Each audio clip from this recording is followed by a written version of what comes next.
কেমন কথা বলে ওই মাটির ভিতরে কথা বলছে। হ্যাঁ, থইয়া থইয়া ওই হরিনাম যদি আসতে হয় হিংসা নিন্দা দূরে থইয়া তাতা থইয়া হিংসা নিন্দা দূরে থইয়া তাতা থইয়া আমার বলছে তারে না যে জন্য ওই কার্তিক মাসে ঠান্ডা লেগে গিয়েছে, ঘুমাতে হবে। তারে না যে জন্য কীর্তন ভালো লাগে না, ফুল ভালো লাগে না, শিশু ভালো লাগে না, জানবেন তার জীবনে কিছুই ভালো লাগে না। তারে না আবার বলছেন ধিক তান যেমন যেন 84 লক্ষ যদি ভ্রমণ করে এই সাদের মানব জন্ম পেলাম, আর ভগবানের ভজনায় গুরুদেবের ভজনায় সময় দিতে পারলাম না। শিক্ষার জানাচ্ছেন গোবিন্দ কীর্তন লইয়া বাজে টাকা থইয়া করতালে অত্যন্ত চপল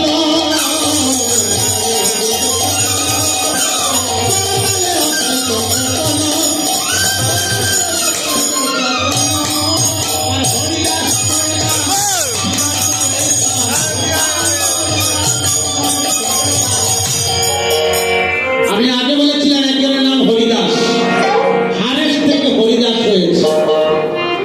তিনি জবানপুরে জন্ম হয়েছিল বা লালন পালন হয়েছিলেন, দুটি মত আছে। এখন আবার বলছি হরিদাস করে গান, শ্রীবাস ধরায় তান, দুটা হরিদাস, দুজন হরিদাস।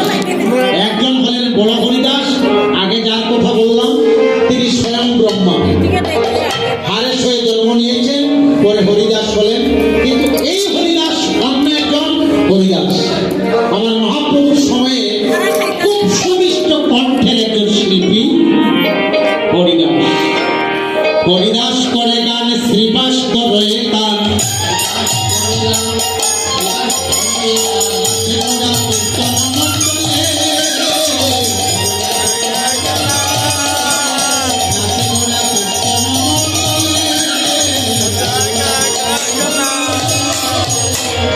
সবার একটা কাজ আছে। একজন বিরস বদলে বসে আছেন কে? আমার নিত্যানন্দ প্রভু, যিনি নিত্য রূপ আনন্দ, সদা সর্বত্র যার মধ্যে আনন্দই আনন্দ বিরাজমান, তিনি বিরস বদলে বসে আছেন। কেন? আমার ভাই সবাইকে একটা কাজ দিয়েছে। হ্যাঁ, গোবিন্দ দাস মৃদঙ্গ বাজাবে, অদ্বৈত করতাল বাজাবে, শ্রীবাস গান করবে, হরিদাস গান করবে, বহু সুন্দর গান করবে, নৃত্য করবে।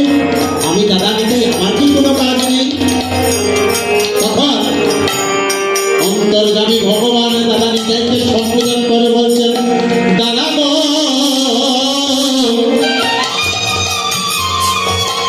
আমি তোমার জন্য এমন একটা কাজ রেখেছি, যে কাজ আমি নিজেও করতে পারবো না। তার জন্য এমন কি কাজ রেখেছেন বহু সুন্দর, বলছেন আমি নিজেও করতে পারবো না। তাই তো বলছেন আমার নিতাই বিনে কেহ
Oh,